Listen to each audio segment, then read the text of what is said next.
So in October, I wanted to make this video about releasing attachment, because without darkness there is no light, and darkness isn't bad. If we didn't have the dark, we wouldn't be able to go to sleep. Obviously it's COVID, everybody's going through different issues. The only person that I was really seeing was my girlfriend. I think that kind of sped along the trajectory of us realizing we didn't need to be roommates.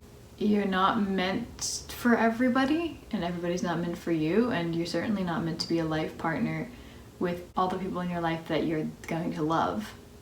I quickly figured out what was important to me in my life.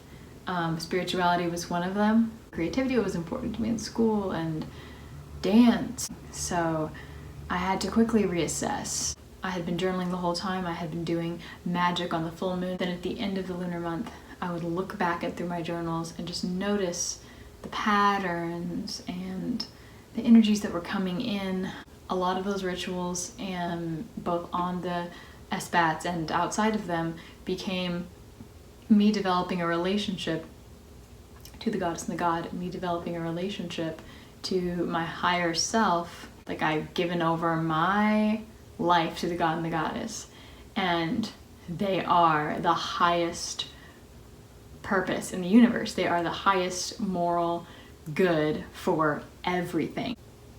I don't do it to free myself. Like, I do it because it's the right thing to do, but it does free myself. It does free me.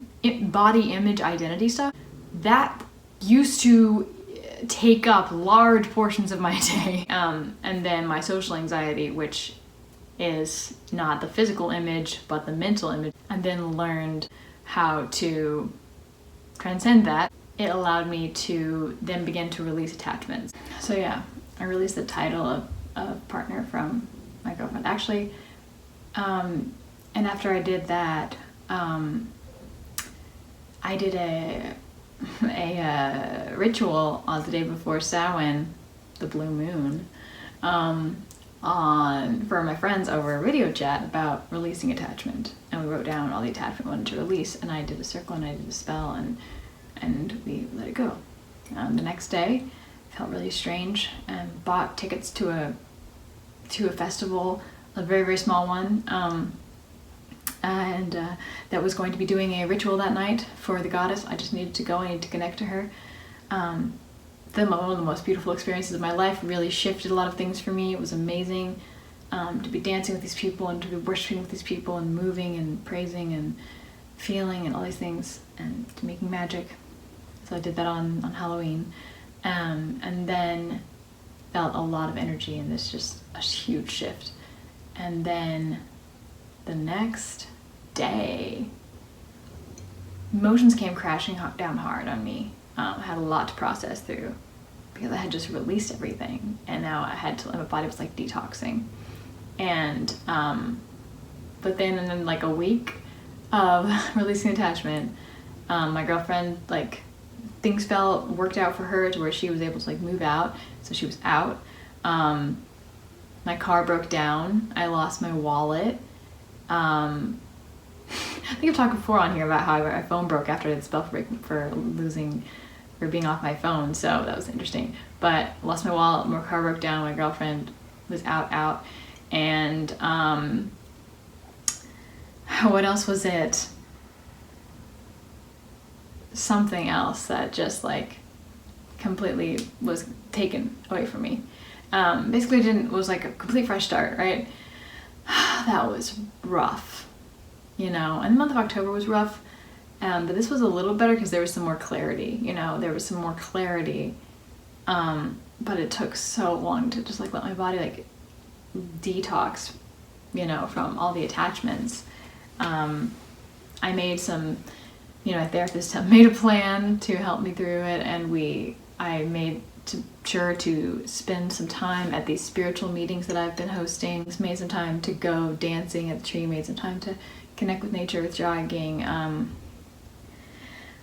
But it was really profound, both at that festival and then later on throughout the week, to be living in that solid commitment towards releasing attachment, because when you're not attached to the role of the way things are supposed to go, everything still works out. I ended up having to call in a lot more favors than I had previously because I wasn't just relying on, you know, my car and my girlfriend and my house. Also, I was moving, so I had to release attachment to that old apartment. But yeah, I couldn't just call on, you know, my stable girlfriend, car, house, you know. I'm just like, I had to get rides places. I had to ask friends if they wanted to hang out or cuddle or something. I had to, you know, things just fell into place. Sometimes a stranger would give me a ride. Sometimes people would giving me things to help out with the new place. Seeing all these people coming together kind of shook me out of this thing where I was like, I have more than I ever thought possible.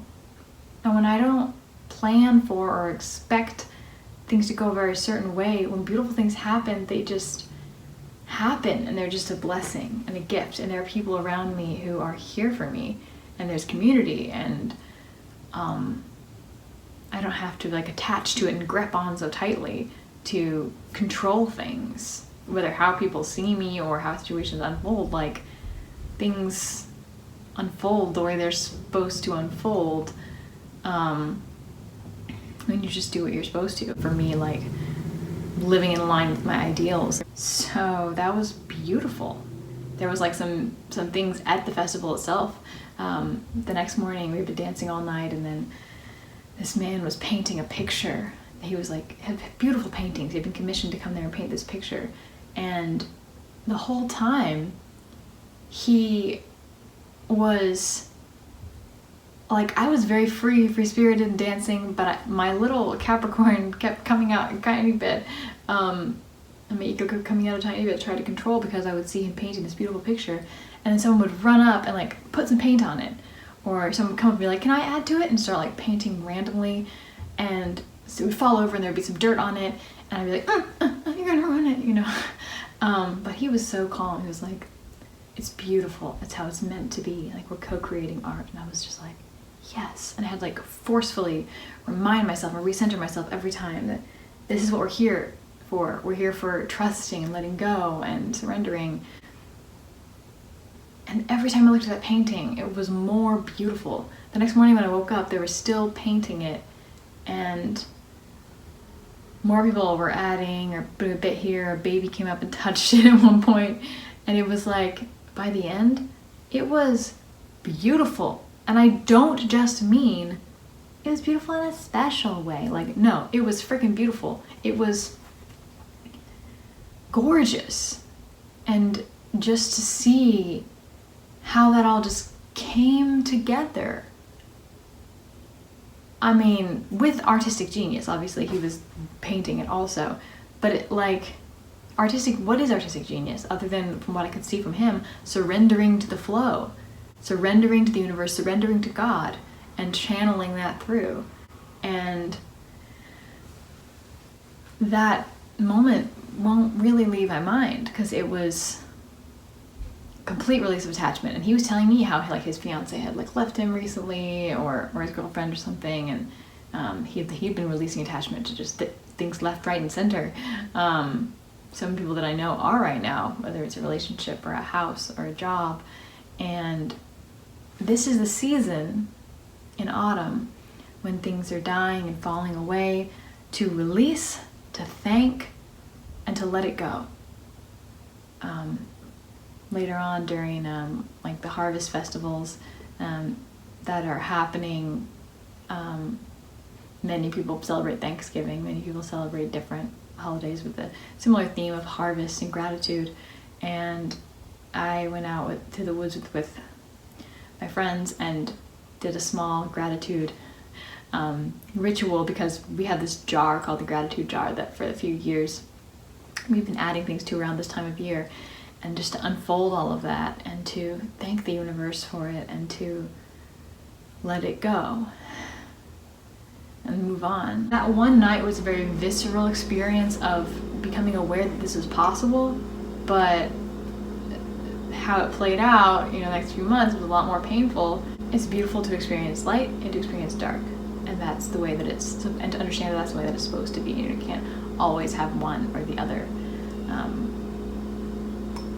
But yeah, I better get back to my finals because I'm in school right now.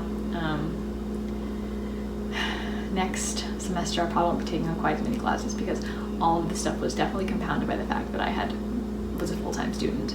But here I am, and got through it, and looking forward to the next adventure. Until I see you again, always remember that we are epic heroes today and every day of our lives. And I will see you in the next video.